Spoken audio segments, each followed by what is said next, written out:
Good morning, ladies and gentlemen, and welcome to this Metropolitan Planning Organization meeting of the Southern New Hampshire Planning Commission. First item on the agenda is taking the time to remember with a moment of silence our friend and colleague Harold Bostrom.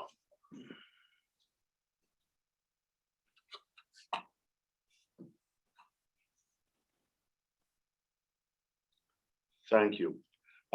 Let's go on to the action on minutes of November 23rd, 2021. Is there a motion to accept those minutes? So move, Mr. Chairman. Movement. Is there a second? Any corrections or omissions? All those in favor? Sylvia, do you want to do a roll call on that, please? I don't think we have to do a We roll don't. call That's anymore. correct. Okay. Thank you. But we will look for thumbs up for our virtual commissioners as well. I'm seeing If there's any all thumbs up. abstentions. Thank you, everyone. And are there any abstentions? Any abstentions? Anyone? Not seeing anyone. Okay. Okay. Mr. Chair, the agenda suggests we have a motion which I'll present, that we allow because we have a quorum in the room, a motion to allow the remaining commissioners to attend remotely. Is there a second? I'll second it. Any discussions? All those in favor? Aye. Aye. Any opposed? Thank you. Thank you. Thank Thank you, you Dave. for that, Dave. Yeah. Sylvia, do we have any old business? Linda, do we have old business? I don't think so. We don't think so. Fine, be that way. Our first item on the agenda is the overview of the IIJA from the National Association of Regional Councils, NARC. Sylvia, would you like to introduce our guest? Yes, I would. And I'm gonna put it on speaker view. Go ahead, Eric, and get your slides up and running. I saw that, and I've made you co-host. I do see that. Yeah, thank you. Yeah, so we're real lucky today to have Erich Zimmermann from the National Association of Regional Councils. As you all know, Erich has joined us mostly in the spring to give us our annual up-to-date what's happening in DC. But because of the all the hubbub, I'll say, with the Infrastructure Investment and Jobs Act, or better known as IIJA, we thought we'd go right to an expert. And Erich has kindly agreed to talk to us about this. So take it away, Erich. And I'm going to mute all of us so you don't hear us munching. And Sylvia, I would note that Erich Zimmermann is Manchester's own. Yes, yes. So welcome. Central High School, I believe. That's correct. That's correct. Central High School class of 1994. So, well, thank you so much. It's always a pleasure to join you. A particular soft spot in my heart, of course, for your organization, given my roots there in Manchester. In fact, I am joining you today from Cape Cod, and will be in Manchester in just a couple of short days to spend the holiday with my family in both Manchester and Gloucester. So, but thanks for having me here today. Lots to talk about. Last time we were together, this was all speculative discussion about what might be in a bill. Well, now we have a bill. So let's talk about what's in it. I'm going to cram a lot of information into a short presentation, and hopefully it's clear, and we can do some questions at the end if that's helpful for folks. So of course, we are talking about the IIJA. The administration has taken to calling it the Bipartisan Infrastructure Law, or bill. So you'll probably hear that rolls off the tongue. The bill at least rolls off the tongue a little easier than IIJA. This, of course, is a $1.2 trillion bill with about $550 billion in new spending.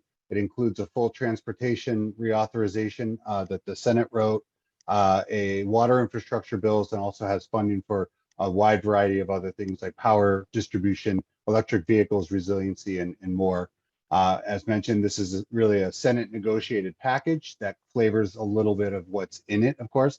And then you can see the votes passed in a fairly broad bipartisan vote in the Senate, a more narrow, less partisan vote, but still bipartisan in the House.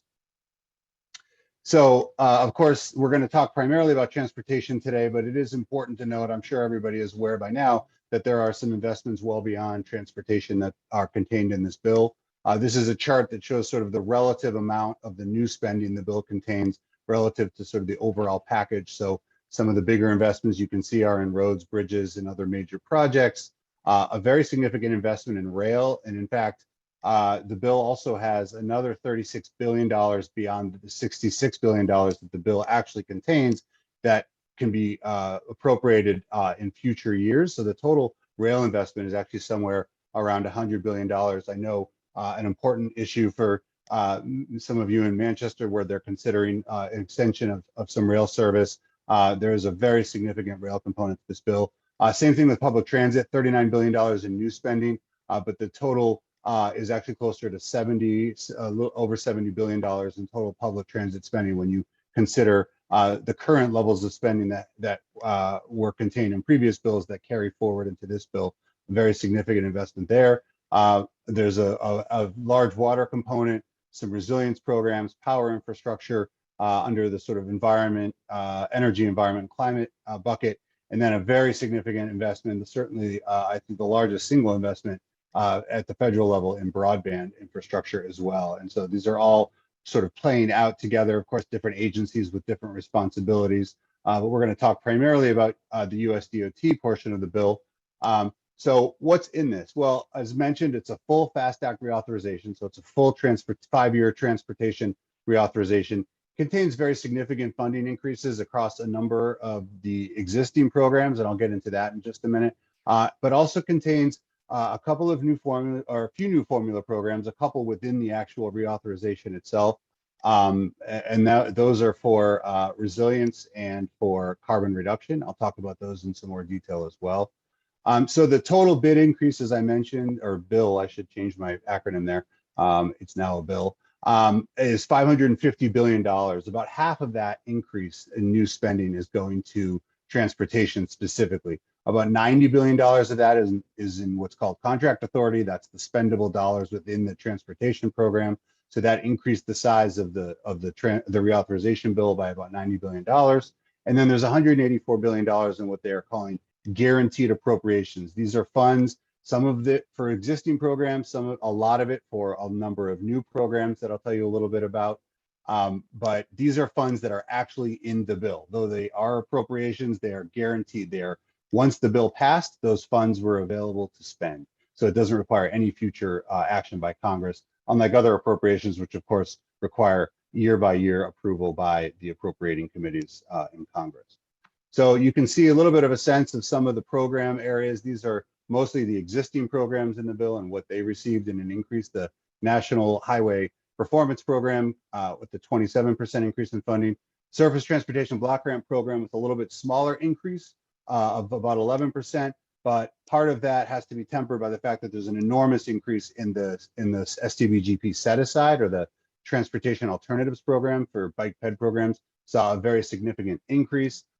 Much of that program is suballocated and reserved for local prioritization. So taken together, there's a pretty sizable increase overall in those types of projects. Safety programs see a 34% increase, CMAC a 10% increase, and you can sort of see down the line. And of course, very importantly, metropolitan planning does get a nice bump, 32% bump up to about $2.3 billion in the highway portion of the bill, and then another $800 million in the transit planning portion of the bill. So as I mentioned, there's a real significant divide. The reauthorization program up until now really was mostly formula driven, and it remains mostly formula driven at this point, but the bill really does contain a significant number of new discretionary grants. So these are the types of grants where you have a project, you fill out an application, you submit it to the federal government, and they decide whether your project gets funded. Now, we're not sure exactly how this is all going to work, and I'll get into this as well in this bill, because there are so many new programs that DOT is going to be responsible for. It really could be an enormous burden on small communities, especially, but on many communities and MPOs for such a large number of new programs. But that is going to play out over time. We don't know how DOT is going to handle making sure that everybody has access to these funds as best possible. Also, as I mentioned, several new formula programs. In addition to the two I mentioned, there's also new formula funding for bridges, for electric vehicle charging, for transit state of good repair, as well, as I said, dozens of new discretionary programs, and many new pilot programs as well, which actually function quite a bit like those discretionary programs. And I'll get into some of the specifics on those. In total, in this bill, there's about 42 sections by my count within the bill that impact MPOs or RTPOs, regional transportation planning organizations. As mentioned, within the reauthorization bill, there are 2 new formula programs. There are 11 new competitive grant programs for which MPOs and or RTPOs are eligible, and another 6 competitive pilot programs to which MPOs and or RTPOs are eligible. So many new areas of funding that will be available for projects.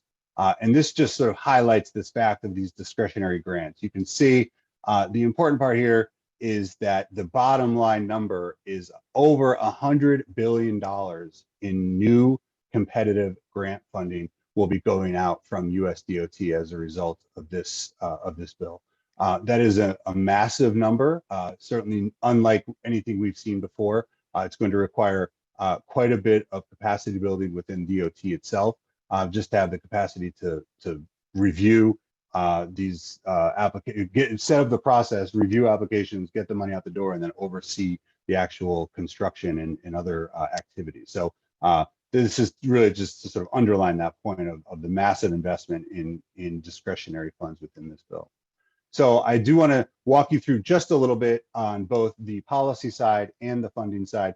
Start quickly with the policy. I won't say too many of the words on this slide, I promise. Under the Surface Transportation Block Grant Program, though the suballocation, which is a wonky word to say the funding that gets provided for local prioritization, that percentage of the program remains at 55%. We tried to increase it, but we're unfortunately unsuccessful. It does modify the program so that areas within a population range of 50 to 200,000 also receive a proportional share of the funding made available. That's a little bit of a change to the program as it was constructed previously. Under TAP, as I mentioned, very significant changes here. TAP now receives 10% of the total amount funded under the STVGP. In addition, and importantly, the suballocation of this program, so again, that portion provided for local prioritization, which was 50% previously, now goes up to 59%. So a larger share of the program is now available for prioritization at the local level. States also have the option of allocating 100% of their funding under TAP down to the local level. So it actually could be even higher than that 59%.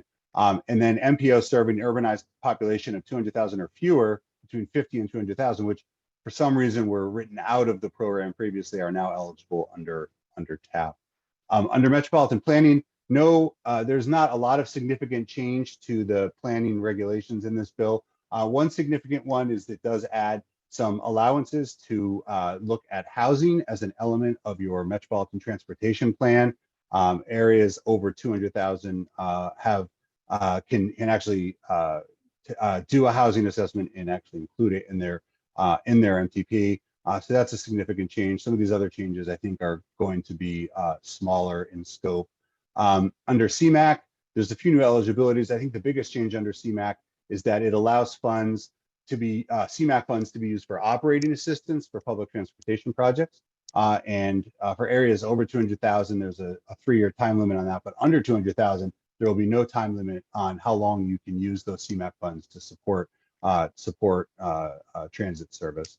And one final provision that I think is important to point out it's called Increasing Safe and Accessible Transportation Options. This is a new requirement that states and MPOs each have to spend at least 2.5% of their planning funds on a grouping of activities that you could call complete streets. So on things like setting complete street standards, developing a prioritization plan, developing other types of active transportation plans, regional mega regional planning to consider alternatives to new highway capacity, and then plans and policies to support transit-oriented development. So at least 2.5% of your planning funds have to be spent in these on these activities. And if they are not, then you have to increase the amount that you are spending on these. If you're already spending more than 2.5%, then that's not really going to have an effect. But this is something that I think MPOs in particular obviously need to be aware of and conscious of.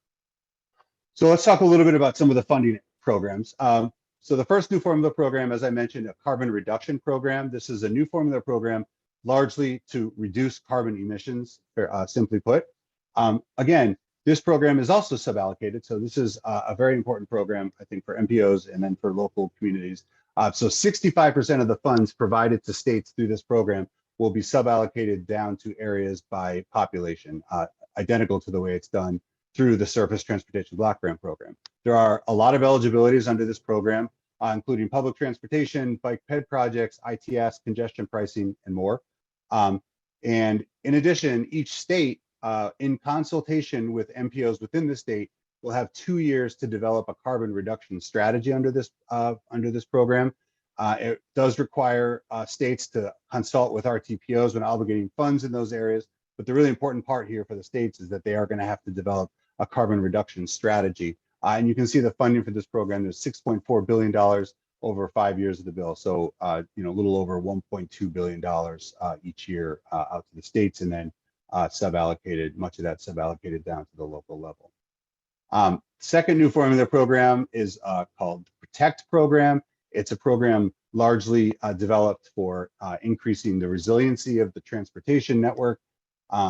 There are both a formula component to this bill, and then I think more applicable for MPOs, a competitive grant program.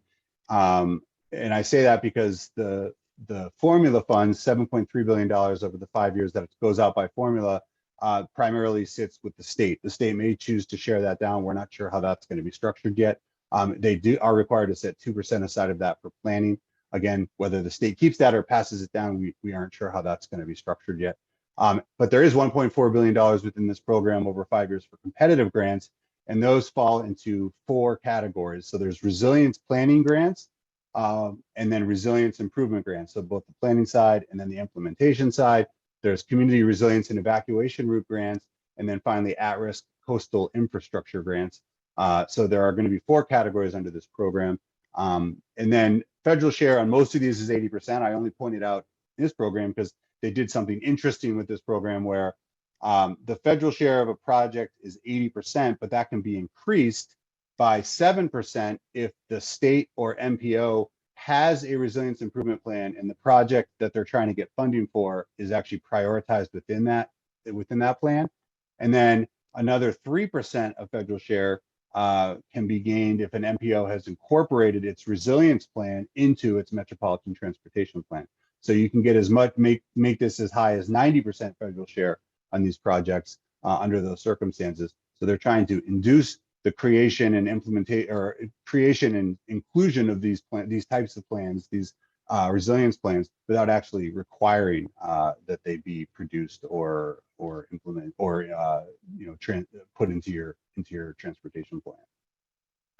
All right, now you can see a lot of bullets on this page. This is now getting into these new competitive grant programs that are included in this bill. And again, I want to stress, I am only highlighting the ones that MPOs and or RTPOs are eligible to receive funding under. There are many others that are only state or only local, but these are the ones that MPOs generally will be eligible to apply for or apply with their on behalf of their communities.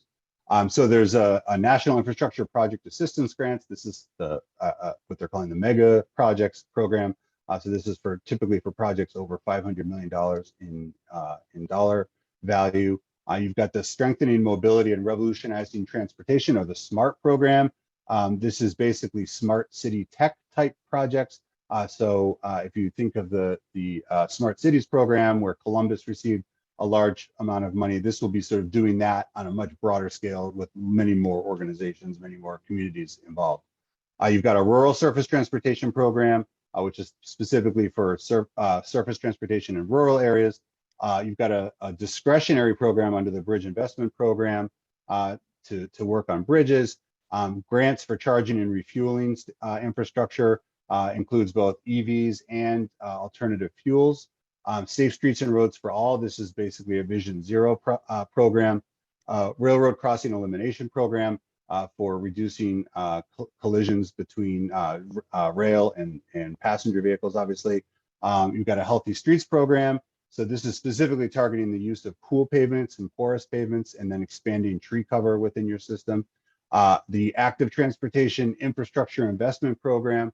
So this is for best described as sort of larger bicycle trail projects. So not necessarily an one single lane on road, but maybe a larger bicycle network that you're developing either for commuting purposes or even for recreation purposes. So it's for larger scale projects such as that. There's a congestion relief program. This is for advancing innovative, integrated, and multimodal solutions to congestion relief. This is for areas over 1 million in population, $250 million over 5 years. There's the Safe Streets and Roads for All program. I mentioned it earlier. This is Division Zero. And I go into a little bit of detail here just to demonstrate to you that there is a lot of detail provided in this legislation. Everything that you see here is all in the text of the bill.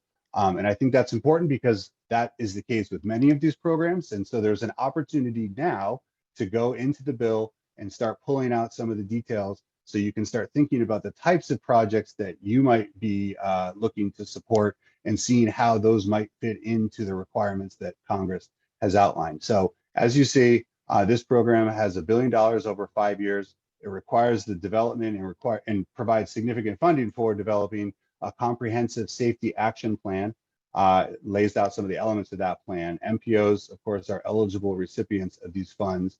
And you can see that 40% of the funding goes toward the planning of the development of that plan itself. The other 60% will go toward both the planning elements and then the actual implementation of projects under this program. And you can see here, it goes into 7 very specific detailed provisions as to what they're going to look at when they consider whether a project will be chosen under this program. So, likely to eliminate, reduce or eliminate transportation-related fatalities, ensures equitable investment, employs low-cost, high-impact strategies. You can see they are giving you at least a little bit of a path in advance of DOT actually rolling these out to get a sense of what types of things they're going to be looking for under this program, and what you should be thinking about as you think about projects to put forward. A few pilot programs I'll also highlight. Most of these are MPO eligible as well. The first one is not, but I wanted to highlight it anyway because I think it's very important. The National Motor Vehicle Per Mile User Fee Pilot, I'm sure folks have heard in some states, Utah, Virginia, Oregon, some others, they are studying the use of a per mile user fee as a replacement for the gas tax.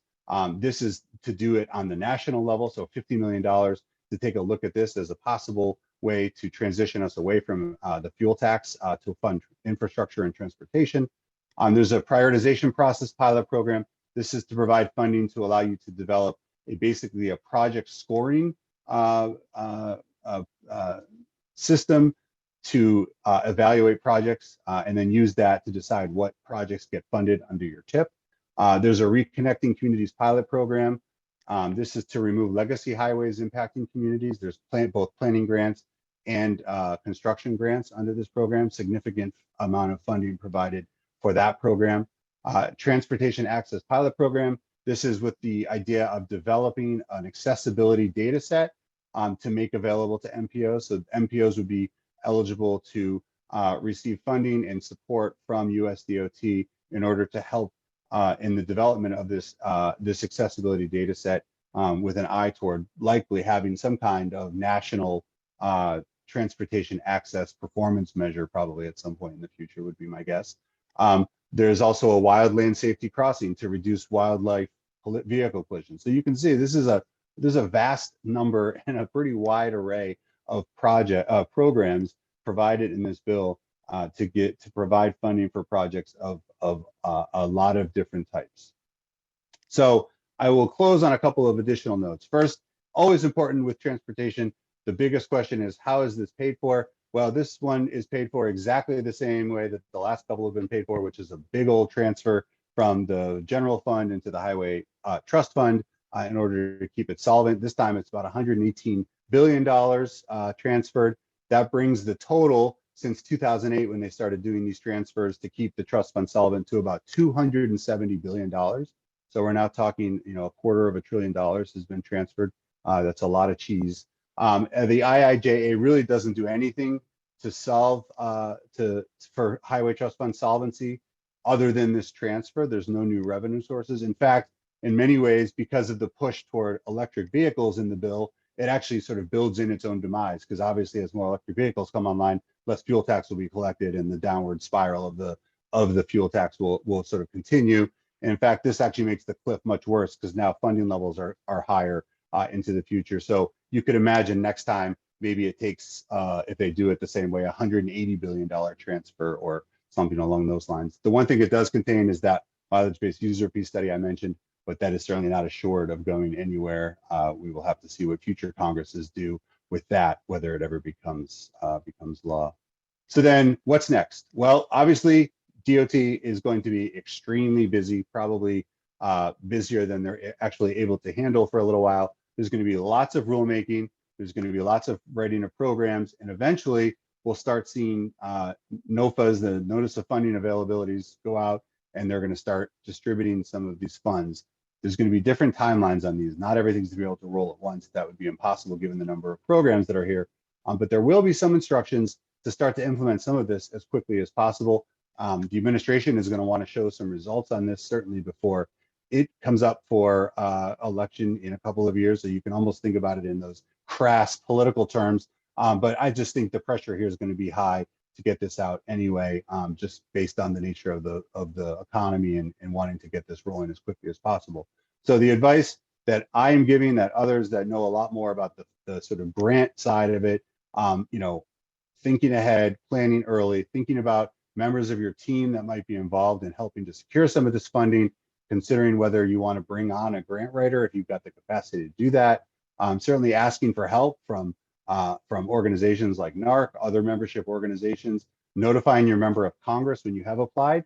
Since there are no earmarks in this bill, members of Congress can brag about projects they bring home by helping you secure those funds. And trust me, they want to do that. So they're obviously an important part of this. In addition, NARC, along with our good partners at the Association of MPOs, are developing a process to provide specific feedback to the administration, taking a look at all of the provisions within the bill that impact MPOs and RTPOs, and coming up with some suggestions, solutions, things that we think that they should focus on as they work toward implementation.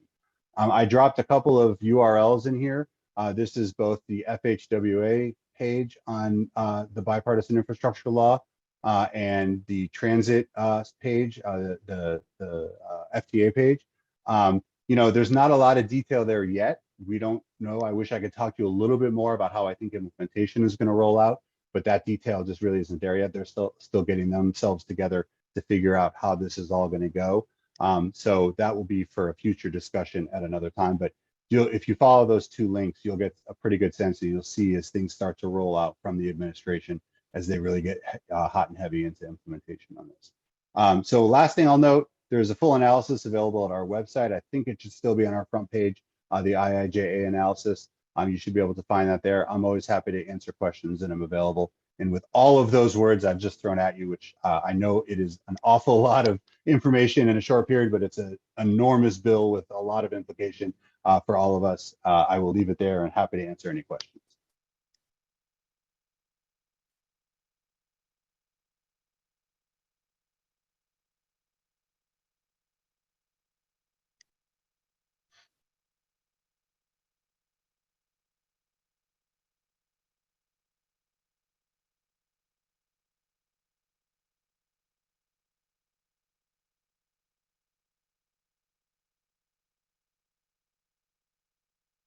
Sylvia, you're muted.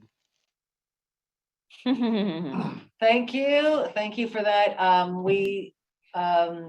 So some of the folks here, I think, will have a lot of questions, but they'll utilize the references that you included there. So thanks, Erich. And what else did I miss?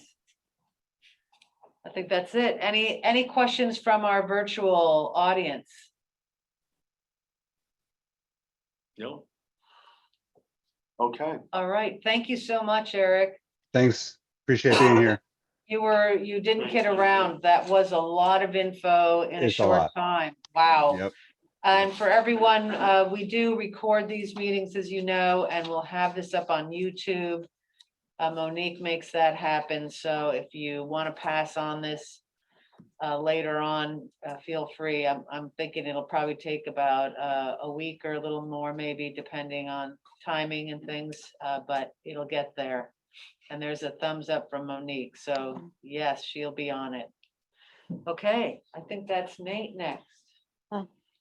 Happy holidays. Yes. Nate is going to be presenting the fiscal year 2021-24 Transportation Improvement Plan, TIP Amendment number 4. I will do so. I know it's the moment everybody's been waiting for. Do these amendments ever stop? The amendments never stop. No, we're always amending things. Part of what we do. So yes, I'm going to be just, I'll try to go as quickly as possible. I know sometimes, these can be kind of in the weeds. So amendment number 3.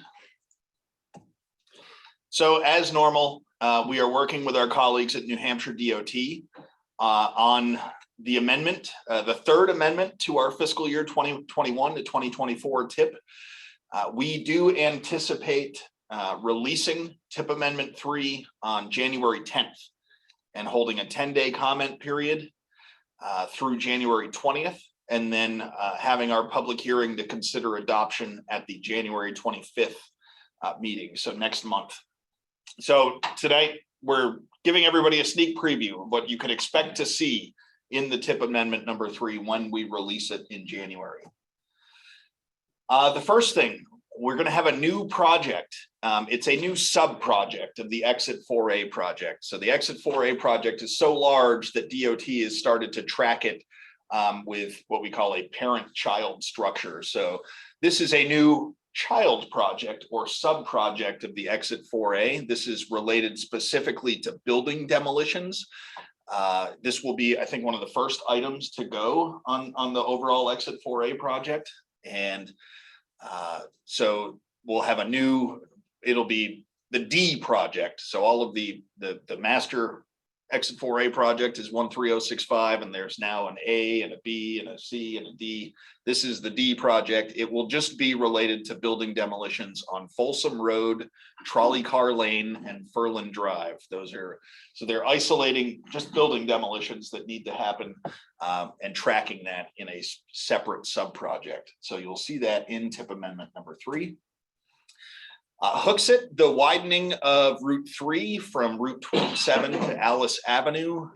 This is seeing increased construction funding in fiscal year 2024.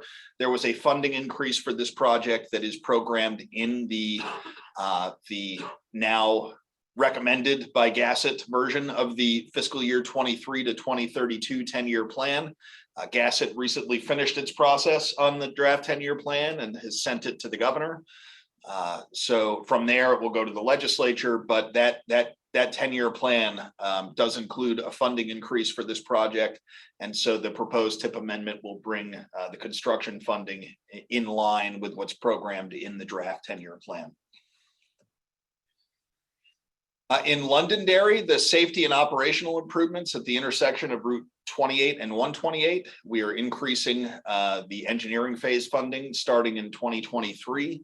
This is a result of, as you all remember, we went through the 10-year plan process over the course of the past number of months. This was one of our project priorities. We added supplemental funding at the regional level to this project. And so that got programmed in the draft 10-year plan. That draft 10-year plan has now been recommended to the governor by Gassett.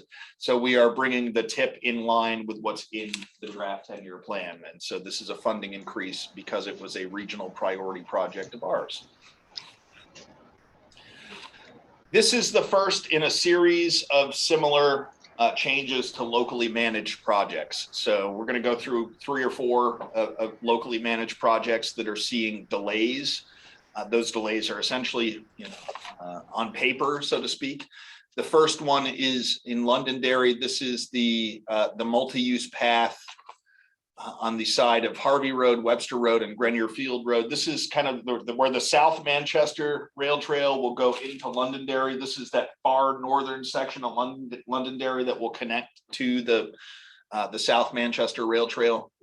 Construction funding is going to be programmed in fiscal 20 to start in fiscal 24 rather than fiscal 22. This is basically for fiscal constraint purposes. New Hampshire DOT has to demonstrate that for both the CMAQ and the TAP programs, that the year-by-year funding that's programmed for projects doesn't exceed the amount of funding that's available in each of those years. We do understand in working with DOT and communicating with them that if a project is ready to a locally managed project is ready to move to construction faster than it is scheduled for, they will work with the community to advance that project. They're not going to hold locally managed projects that are ready to go to construction up. They have, generally speaking, the opposite issue, that locally managed projects aren't ready to go to construction on their timelines and continually get pushed back. So they're not going to stand in the way of a community that's ready to move an LPA project to construction. They will work with the community on this. So yes, it is going to show up as a delay in construction, but at the same time, if the community is ready to move forward faster than that, the DOT will work with them in partnership to avoid any delays to the actual project. They'll make the project go to construction when it's ready to do so. Same thing here on this is the Granite Street Adaptive Signal Control System CMAQ project that also includes some signal performance improvements on South Willow Street. Again, the construction funding is going to be moved to start in fiscal 24 rather than fiscal 22.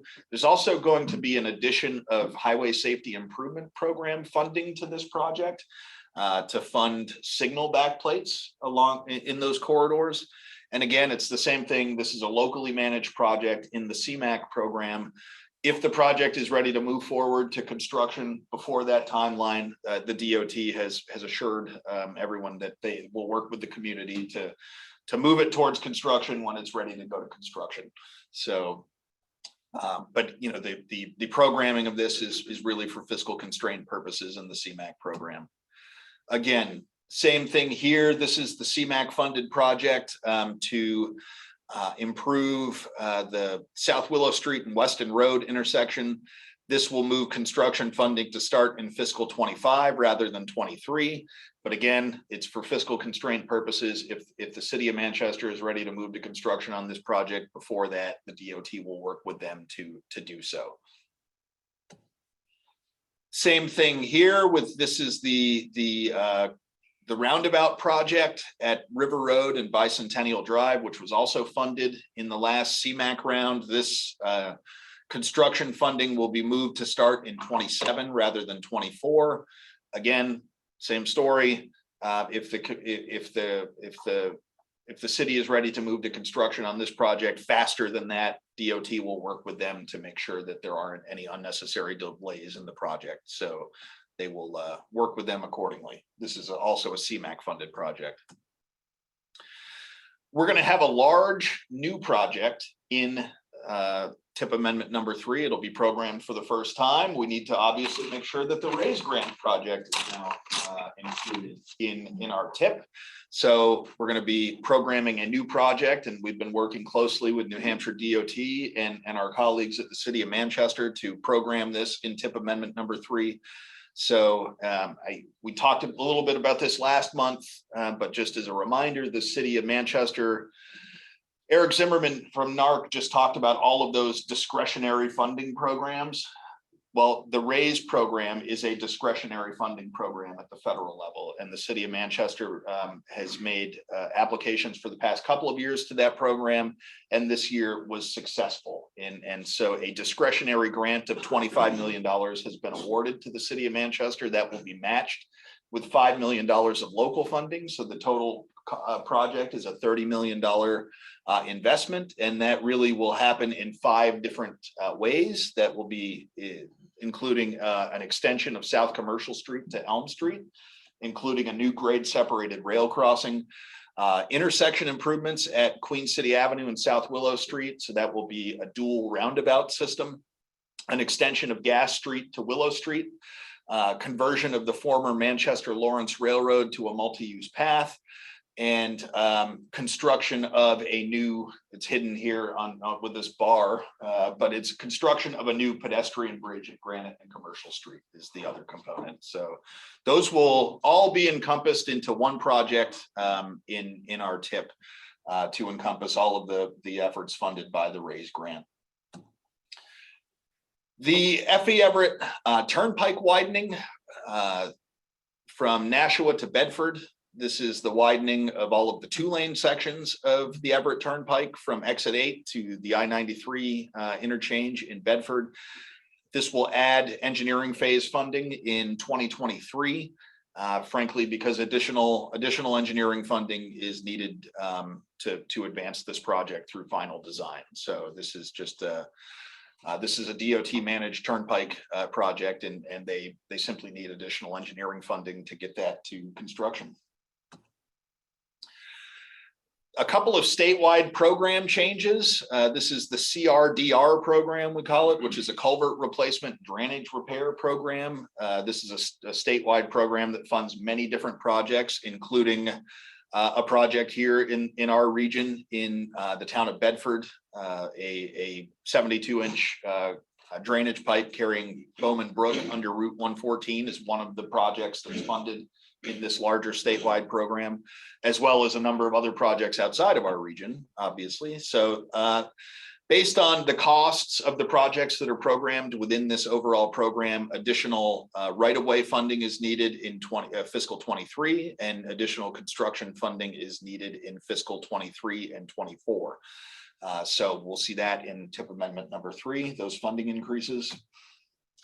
The FTA Section 5307 program. This is the FTA's Federal Transit Administration formula funding that comes in to support transit services in the Boston urbanized area. These are apportioned directly, generally, to New Hampshire DOT, and there will be significant increases in the funding, the 5307 funding for fiscal 22 through 2024. And that is a result of the increased funding that was programmed in the American Rescue Plan Act, as well as some carryover funding from fiscal 21 that's going to be rolled into fiscal 22. So significant COVID related, American Rescue Plan related funding increases in that program. The MOBR program, MOBRR, we call it MOBR. This is the Municipal Owned Bridge Rehabilitation and Replacement Program. You may be familiar with the State Aid Bridge Program. That is state funding to support municipal bridges. Certain other generally larger municipal bridges receive some federal funding support through this program called MOBR. There's TIP Amendment 3 will increase the funding in fiscal year 23 and 24 for all phases. So engineering, right-of-way, and construction all seeing funding increases in the MOBR program starting in fiscal 23. There are a number of different municipally owned bridge projects around the state that are funded under this program. They tend to be the larger bridges that are municipally owned, that are kind of too big for the state aid bridge program. The Salmon Street or Amoskeag bridges in Manchester, both eastbound and westbound, are programmed in this MOBR program, as well as a number of other projects around the bridges around the state, and increased funding is necessary to complete the projects in that program. You are also likely, in looking a few months into the future, likely going to see more significant increases in this MOBR program as a result of the IIJA, and some of the bridge funding that is coming into New Hampshire under the IIJA will further supplement the MOBR program. And DOT has announced and Gasset has endorsed, I think, a program of 29 municipal bridges around the state to be advanced Some of those will be MOBR funded, including one of the Salmon Street bridges in Manchester. So more to come on this, but as a first step here in TIP Amendment 3, we will see some funding increases programmed for MOBR. Wrapping up, there are a couple of what we call minor amendments, so scope change only amendments, and typically these are to clarify things in the scope of a particular project. You might remember a couple of years ago, I believe Lee Baronis from New Hampshire DOT gave a presentation about the department's traffic signal CMAC project. That is this statewide project 41756. It currently says evaluate 61 plus traffic control signals and develop and implement signal timings. They're simplifying that and taking out the specific number of 61 plus and simply putting the scope to be evaluate signalized intersections and develop and implement signal timings to improve traffic flow. Then that way they're not hamstrung to some particular number and they can deploy the funding in a more flexible way. Lastly, there is a statewide project. It involves complex bridge inspections. We call it the CBI program. There is a breakout project of complex bridge inspections because I believe one of the bridges to Maine includes some funding from Maine to support the inspection of that bridge. And whenever there's outside funding that comes in, we have to break that out separately as a separate project. This is one of those efforts, statewide project 40759, and they're going to say the proposed scope is statewide complex bridge inspections child project for that covering fiscal 17 through 21. So obviously anything programmed between 21 and 24 gets included in our TIP. So this, you'll see a very minor scope change there. That's what we anticipate in TIP Amendment number 3. Happy to answer any questions. Again, you will all have TIP Amendment number 3 in your packet next month. So you'll have the opportunity to review the amendment and we'll have the opportunity to have any further comments or discussion next month as well. This is just kind of an introduction. Nate, the project for exit 4A, have they projected out what they think the final cost will be? And then I have a follow-up question. Yes, I can, let me see if I have it here, grab my paperwork.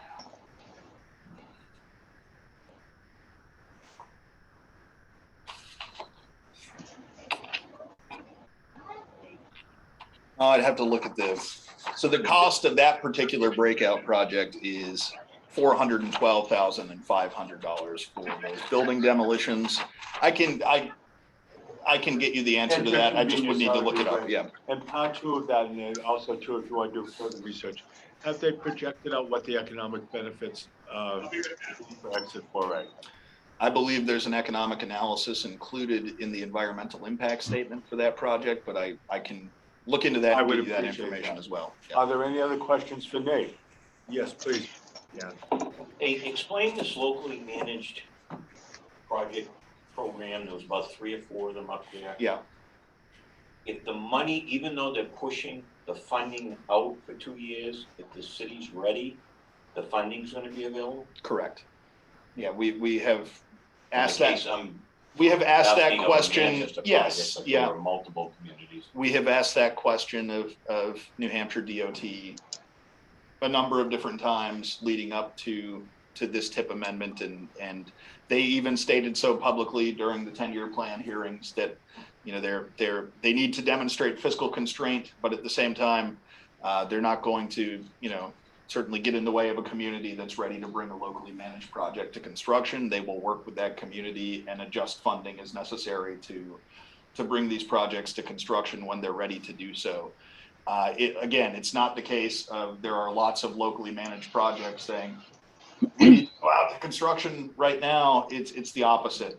You know, these locally managed projects are, you know, taking longer to bring to construction, and many of them are seeing delays year by year. So you're kind of getting a backlog and you're needing to spread that out.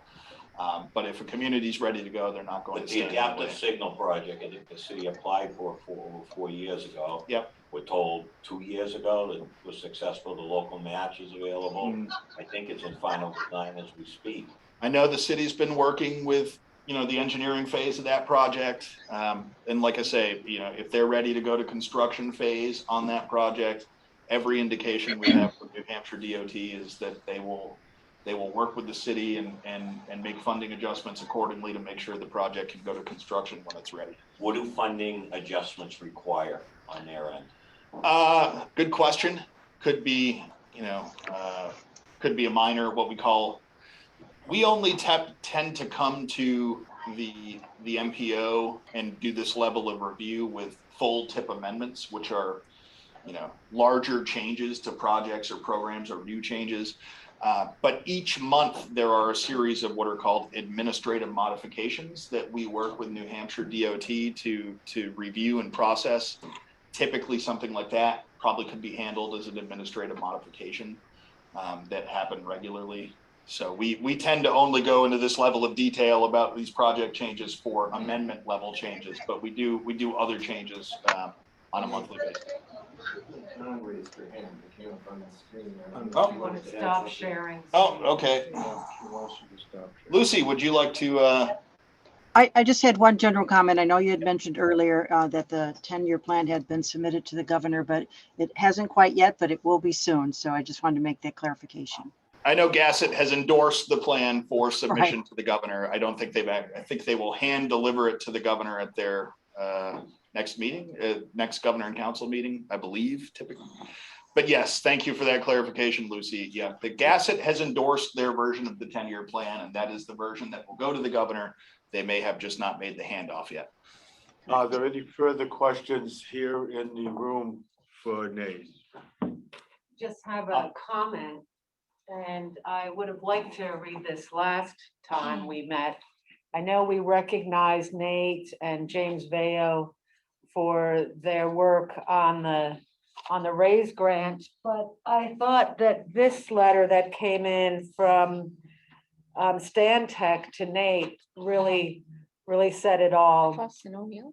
Was it Fuss and O'Neill? I thought it was Stan Tech. What are you going to read? So Yes. from Arnold. Yes, that's Fuss and O'Neill. Fuss and O'Neill then. So Nate, now that Manchester has received the good news about its RAISE grant award, I am writing to offer my congratulations and especially my thanks to you and the critical role that you played in making the application to USDOT so powerful.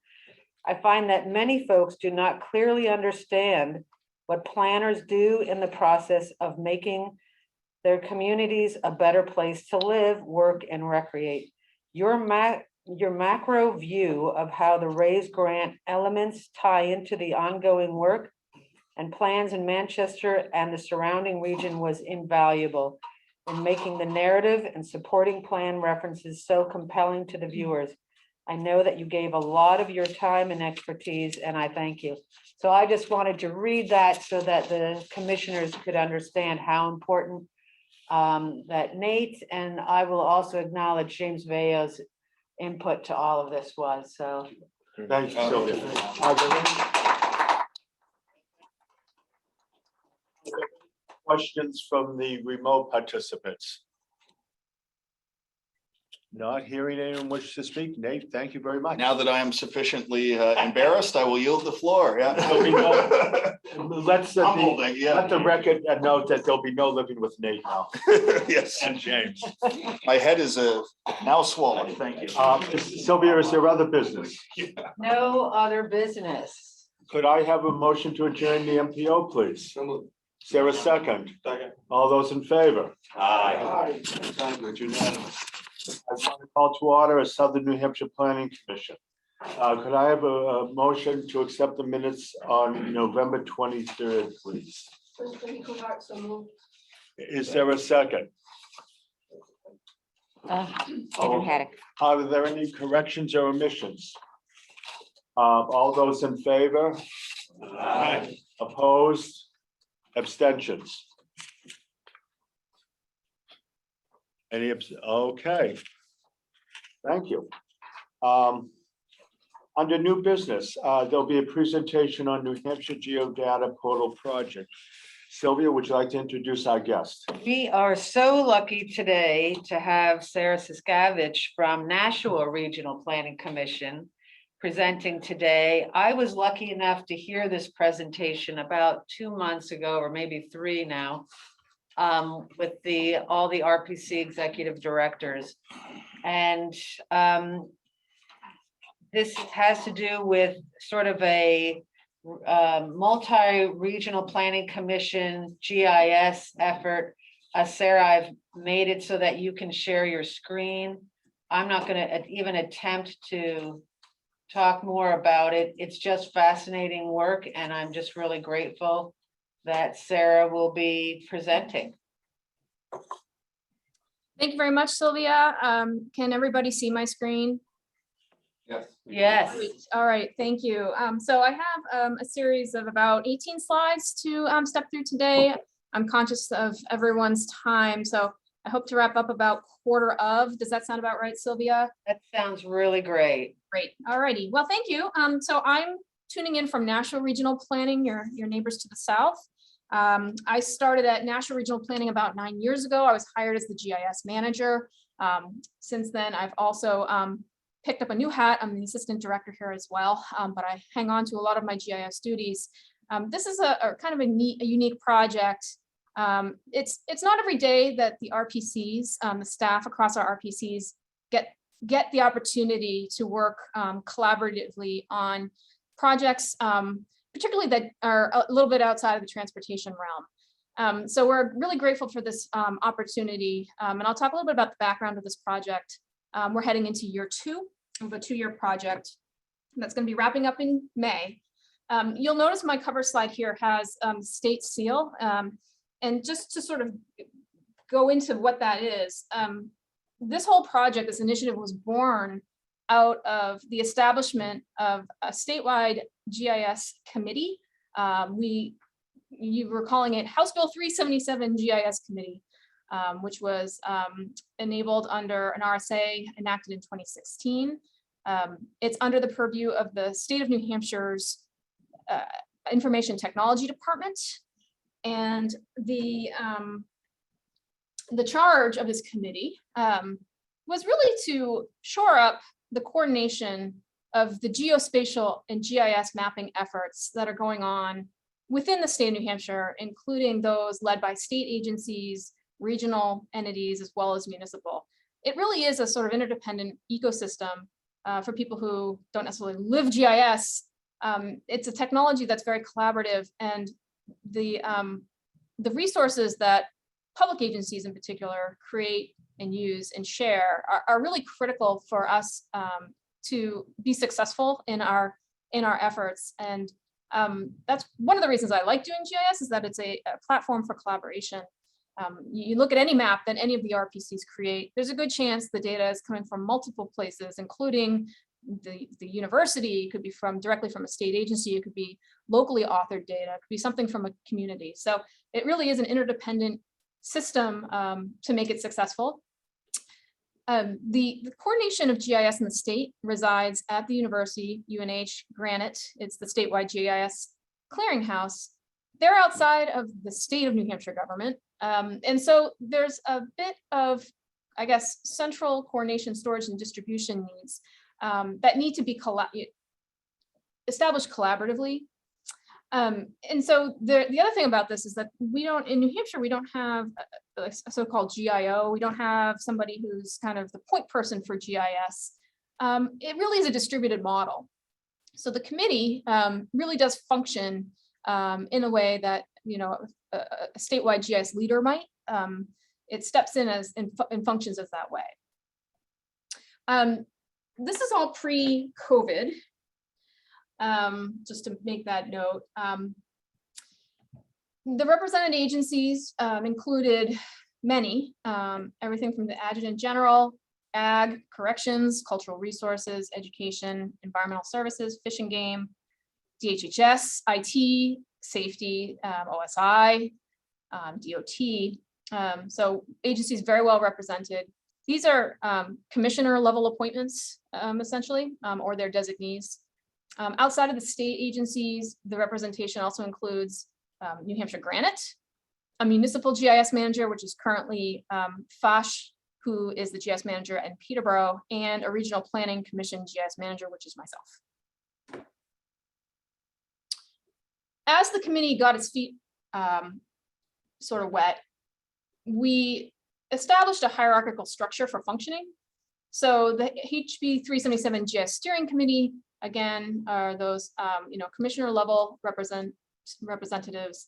And then the GIS advisory subcommittee was a subset of individuals who really were, sort of the coalition of the willing, people who are available and willing to roll up their sleeves and do some of the hands-on work of the committee, the overall steering committee. There's also been a longstanding GIS technical user group in New Hampshire. That's Ken Gallagher, now at BEA, formerly OSI, was the chair, and that's still continued. So there's a sort of three-level functioning. I kind of think of it almost as like the full commission, and then you've got your TTAC, and then you've got people who are tuning into your webinars. that's kind of what I liken it to. So in 2017, the Office of Information Technology at the state appropriated a number of dollars for funding for a number of GIS initiatives, one of which was a coordinated plan for imagery acquisition. As you know, the state is in the habit of every 5 years doing a statewide flyover. And that's something that's sort of ad hoc in the way it's funded. It's typically DOT funding the brunt of it, with additional contributions from other state agencies. It's sort of a tenuous situation in that there's no real guarantee at any one 5-year interval that flyover is going to happen. And unfortunately, in 2020, the flyover was postponed due to budget pressure. So they've since gone up in the spring 2021. Unfortunately, they got off the ground late and the conditions were not very good for flyover capture. So they were able to complete a portion of the state, the remainder of which will be completed in 2022. There's some other initiatives going on, but I want to just mention the one that's highlighted here, which is what we're talking about today, which is the modernization of New Hampshire Granite's data distribution portal and website. So this is the current New Hampshire Granite Clearinghouse website. You may have looked at it or perhaps use some of the resources that are there. The New Hampshire Granite website has looked like this for probably over a decade. It's very functional. I understand it's somewhat hard to maintain, and it really doesn't have a kind of a modern look and feel or up to a modern website standard. As you can see here, there's not a lot of news. If you were to dig deeper, some of the links are just not maintained. It's definitely one of those things that had its day, but is long in the tooth. And everyone has sort of known for a while that it really does need to get a facelift.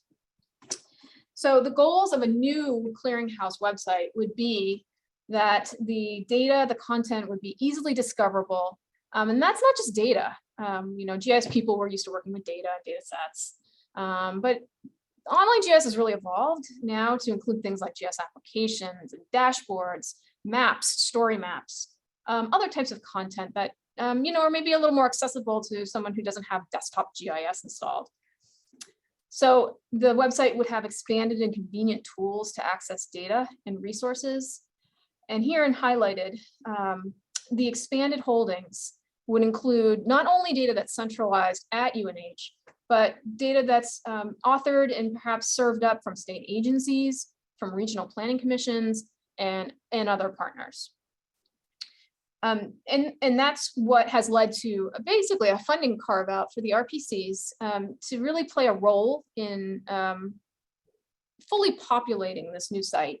And at the same time, really highlighting all the good work that the RPCs, all 9 of us, are doing with respect to GIS and giving it a mechanism by which it actually sees the light of day, as opposed to maybe being buried in a website, in each of our individual websites. There'll be improved documentation. and then enhanced curated notifications to users. So not only is it a data distribution tool, but it's also a mechanism for communication, because really it is a community of users, of GIS users here who are the audience. But it doesn't do anybody good if no one knows what's new. You know, if you are required to go visit the site to find out what's new, people aren't doing that anymore. You know, you're used to getting push notifications on your phone, whether that be through social media or email. So it'll have you know, that kind of collaborative social function as well.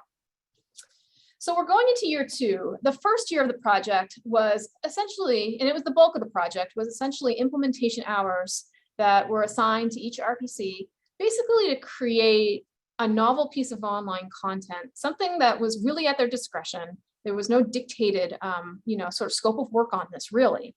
The point being that all the RPCs have sort of various different levels of GIS staffing and expertise. But the point here isn't to sort of highlight that, but was somewhat to like level the playing field, give everybody the opportunity to maybe work on a project that they knew would be valuable and useful, but maybe wasn't possible with, you know, current lines of funding. So in order to enable that implementation, we also purchased a number of ArcGIS Online, what they call service credits. This is the currency of the Esri GIS cloud. So when you store data on the cloud, if you use certain services, that consumes credits. And a credit, I mean, it's like they're fractions of a penny, really. I mean, these credits are very, very small. But, you know, over time, depending on your IO and your storage, you end up using up your credits. And those get renewed every year when you renew your software maintenance. But we didn't want credits to be a barrier for anyone doing some really cool, new, useful GIS work. So we infused the RPCs with a credit allotment. So the other than project management and meetings, the next big chunk, and this is what we're doing right now, is the design of a template that will highlight all the good work that we've done, centralize it, as well as integrate the content that the RPCs have with the greater New Hampshire Geodata Portal project. So we're getting to the point where we're kind of going into the last phase of this project. So I have some results that I want to share today. Let's go over that. So as I mentioned, each of the RPCs worked on, you know, some cool content. This is my tracking spreadsheet, but as you can see, it doesn't do a whole lot of justice to the visual and impactful nature of the work. So in year 2, we're going to basically work towards compiling and centralizing the RPC shared content. ArcGIS Online, the Esri cloud that I mentioned, is really come a long way. It's sort of stood up as a collaborative platform, and that's really important for the RPCs, especially when it's 1 or 2 GIS people working, you know, maybe a little bit in isolation or in the context of a project that, you know, has a planner, but not necessarily have a GIS staff. So this platform really does lend itself to what we're trying to do, which is kind of come together and build up a repository of resources that together is more impactful than what any one of us could achieve on our own. So the content is centralized, but it's also searchable, and that requires a standardized system of tags and keywords. These are the things that we're going to look towards New Hampshire Granite to help us sort out, because we need to conform to the standards that the statewide GIS clearinghouse has set in the same way that state agencies would or other outside partners. Not every audience person is necessarily going to get into the weeds and run a search on things and, you know, dig through the item details in the ArcGIS Online cloud. And that's why we've come up with basically an ArcGIS portfolio, and I'm going to show that next, which is for a casual user who maybe just wants to see at a glance what this product's all about. And then one of the other things that's really important to me is making sure that while we're collaborating and, you know, it's all kind of being compiled together, we don't want to lose sight of the individual and RPC specific contributions that have been made. So we took some steps to make sure that if people are, you know, needing or wanting to have attribution either to themselves or their, you know, organization, that there was a mechanism to do that. So this is a screenshot of that portfolio, and it's online. The URL at the top here, gis.nharpc.org, is live, so you're welcome to go check it out in its current form. It's a draft for sure, but it's a respectable draft, I think.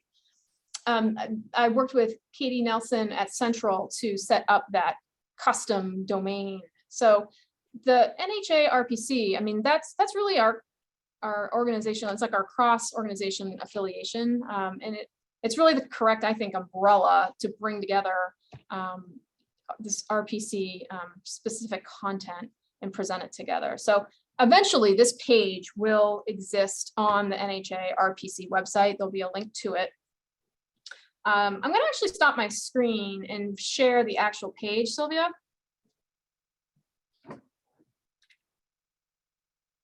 Great.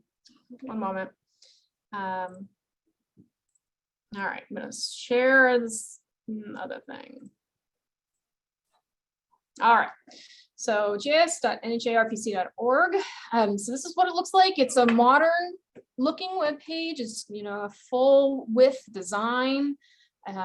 It's also, though, echoing some of the style elements of the New Hampshire Geodata Portal project. And that's deliberate because we wanted to sort of look related to what the bigger project is up to.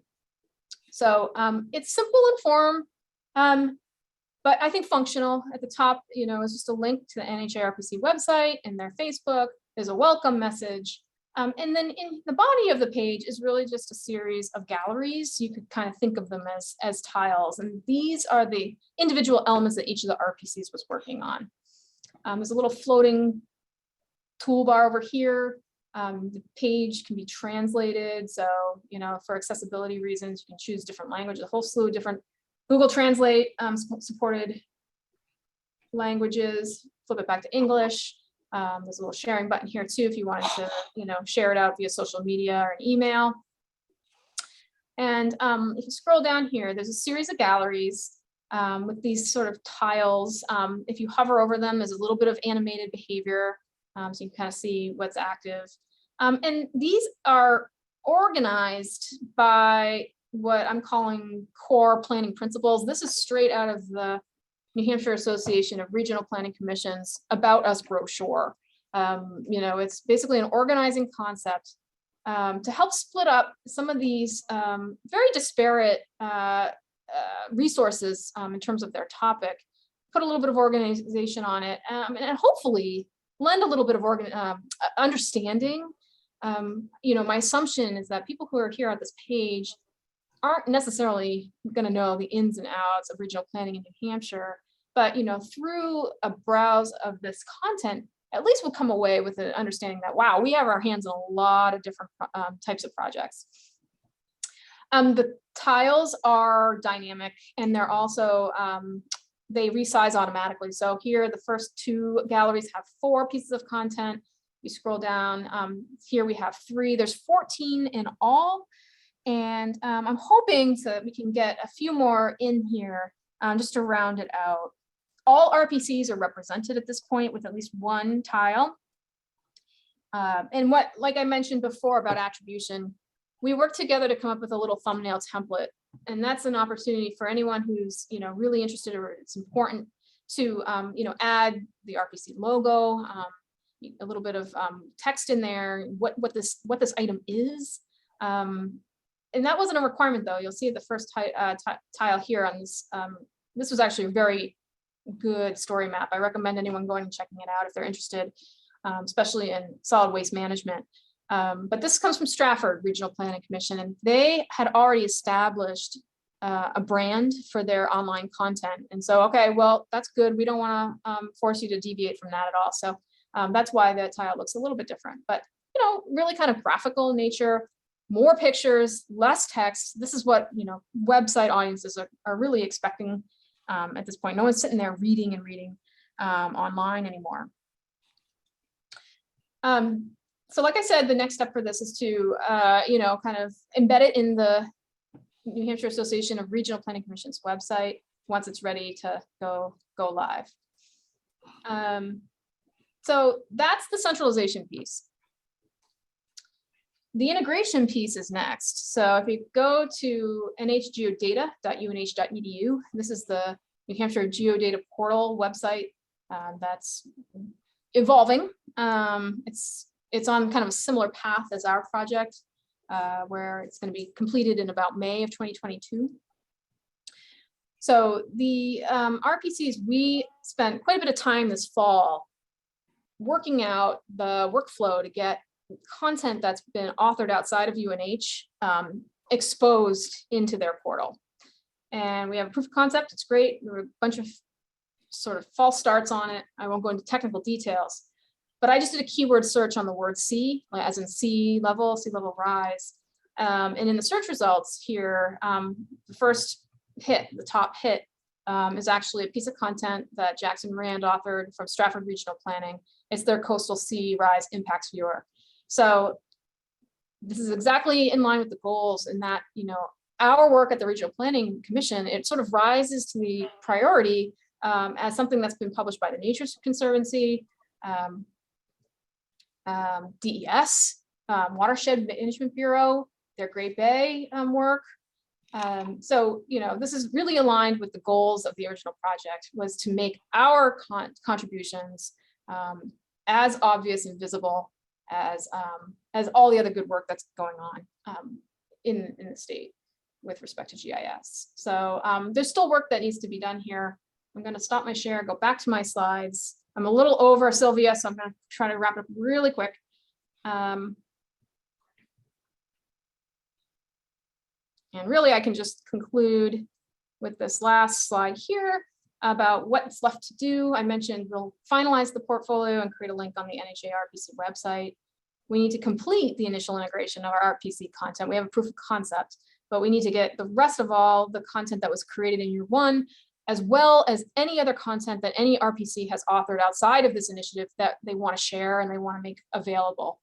And then in terms of future proofing, making sure that all users are clear on the requirements and the workflow for getting their content pushed out to Granite.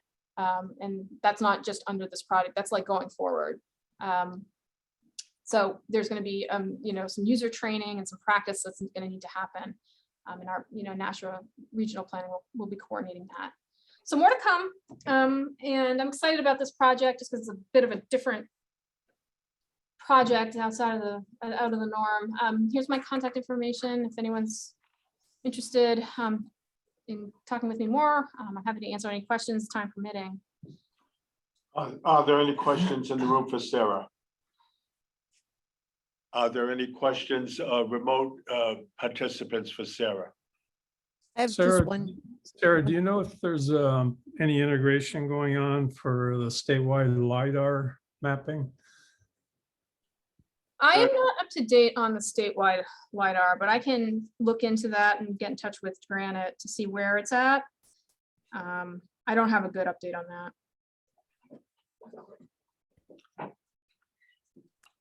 I have a question. Are you incorporating commercial type things? Like, I know maybe 15 years ago, PSNH, aka Eversource, was doing a lot of GIS work for their electric system.